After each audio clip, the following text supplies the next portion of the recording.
Hi, I'm Nicole Gabriella Scipione. Stop worrying! I'm fine. Now I'm really hungry. Can we go? Can we just, for the love of God, go get breakfast? Yes. I'm going to get dressed. Now, if you twist my arm, Brooke, we can stop at Saks because you're never going to meet anyone if you continue to dress like a refugee from a library in Kabul. I'm wearing tennis clothes to play tennis in. Do you have a smoke? We could go outside and sneak. Not on my person, Daddy. I thought you quit. I did. It's fun to sneak them. Your mother sneaks them too. It's a little game we have. We steal each other's smokes. It's amazing, really. It's amazing, really, what you do to entertain yourself in the desert. I have pot for later. Are you allowed to smoke pot with your antidepressants? Oh, sure, as long as it's with the gin chaser. Yeah, that's not funny, Brooke. It's really not. You're supposed to be careful. Damn it, really. One of the nice myths about pain is that one apparently can't literally remember it, which is why women have more than one child. Well, Daddy, I am here to tell you I have a great memory for pain. I wrote you last month offering money. Yes, you did. You have not favored me with the courtesy of a reply. Daddy, I don't need your money. My life works just as it is. Simple, clean. But why not? Given how tenuous things are getting, I want to make your life at least incrementally better? And money does that? How? Has it? Ever? For us? No. We all at least know that by now. I am pleading with you. Please don't make this whole trip about a check from you, okay? What kind of a living do you make? Those magazine pieces? Oh, it's very nice when Gourmet or Travel and Leisure sends you to Sri Lanka and God knows what you get for an editorial. But at the end of the day, it's hand to mouth. Dad, all my friends who get a check from home, there is not one of them, not one, whom it does not cripple in some fundamental way. I have everything I need. Really, please. The balance is so delicate, I can't screw with it. What if it happens again? A depression? You lost years. We watched helpless. The hospital. Look, I take the lovely little pills and I see the blessed Dr. Layton every week, twice a week, and I eat right and I do yoga and I have learned optimism like the magazines told us to. And now I know how to handle it. I'm sorry. Daddy, look at me.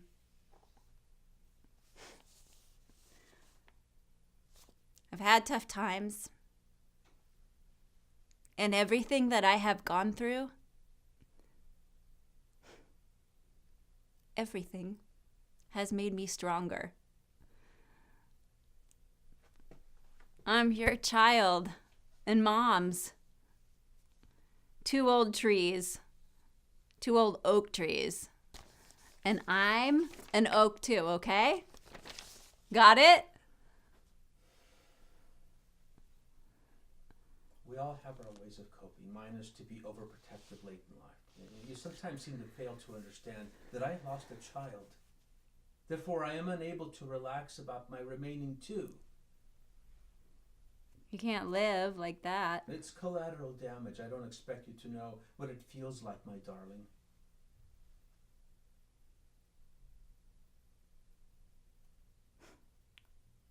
How can you say that? I don't know what it feels like.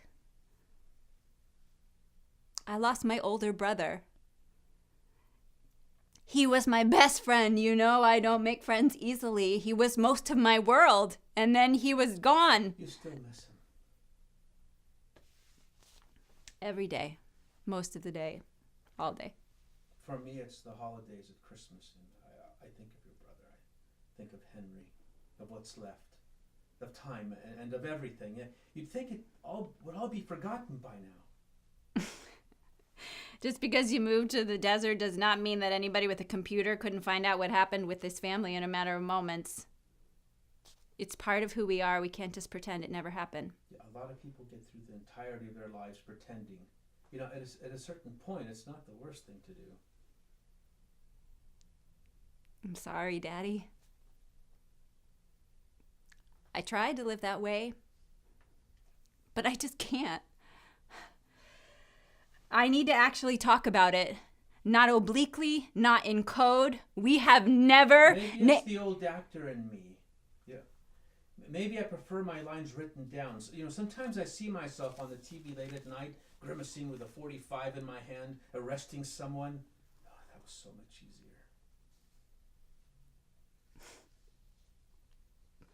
You should have stayed a movie star. You were so handsome.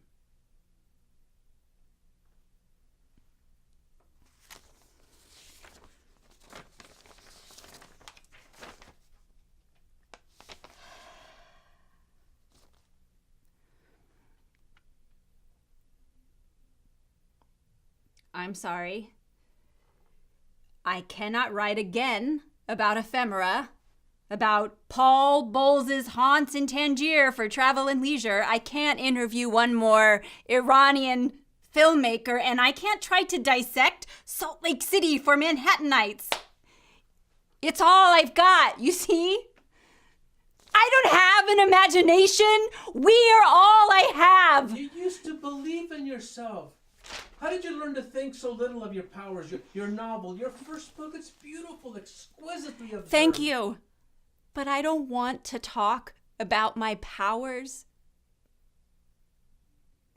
I want to talk about Henry until it makes sense. The silence where he once was. His part in something terrible. How when he came to you for help, you didn't. You sent him away. He was your son. No matter what he did, he was your son. Okay then. So that's your take. Yes, it is. I imagine his suicide. His last day, I try to understand the note he left. I do that too. That's in there too. You imagine his suicide. To try and make sense of it. What that day was like for him. Drowning. Why?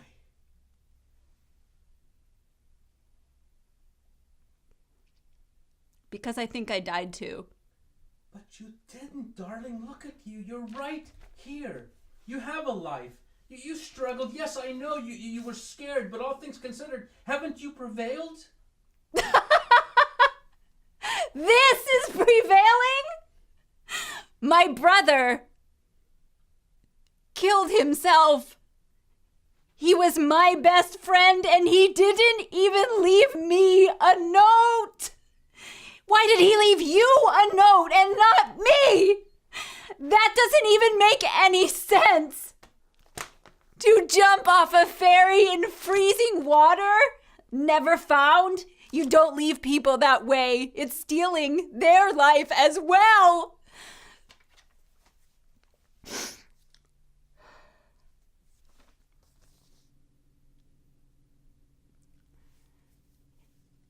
Yeah.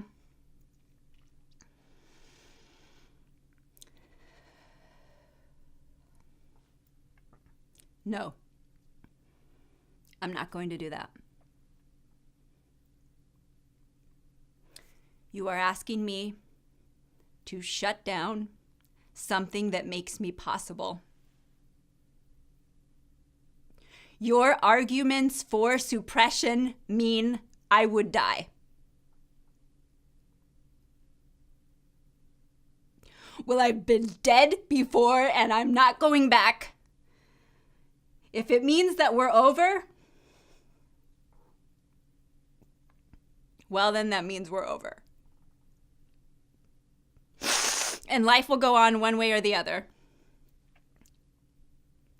Dad, you're not even against, your only cohesive argument against the book is not that it's meretricious, but that I should wait for you to die before publishing it? Maybe it was crazy of me to try and write it, but I did. So I owe myself more than that, and I owe Henry a lot more. You are asking that I help you? Henry asked you for help. He made a terrible, brutal, awful mistake, and you shunned him. And with that, you have to live. Relationships are harder things.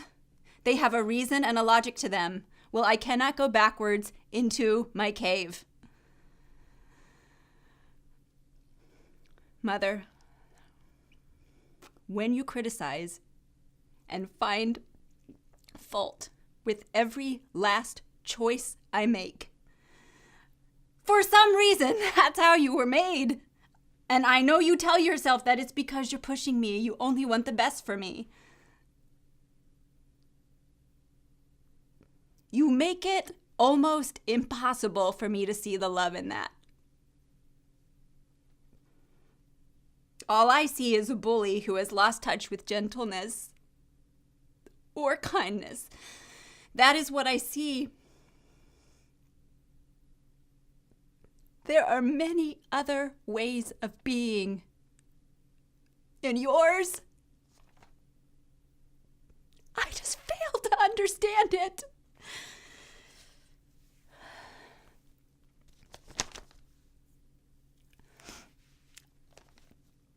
I can't bear you. We have earned that relationship. That is the relationship we have earned. It's completely organic, so no. I will not wait.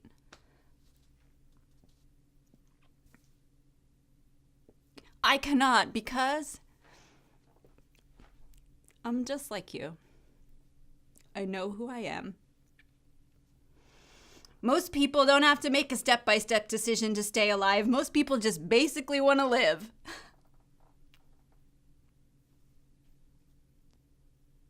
I am not one of those people. Not after Henry. There will be a book. Maybe it will be the last thing I ever publish, but there will be a book. It is the last 6 years of my life on those pages, and it's for Henry. I have no choice. What happened to Henry will have been seen. Everything. Everything in life is about being seen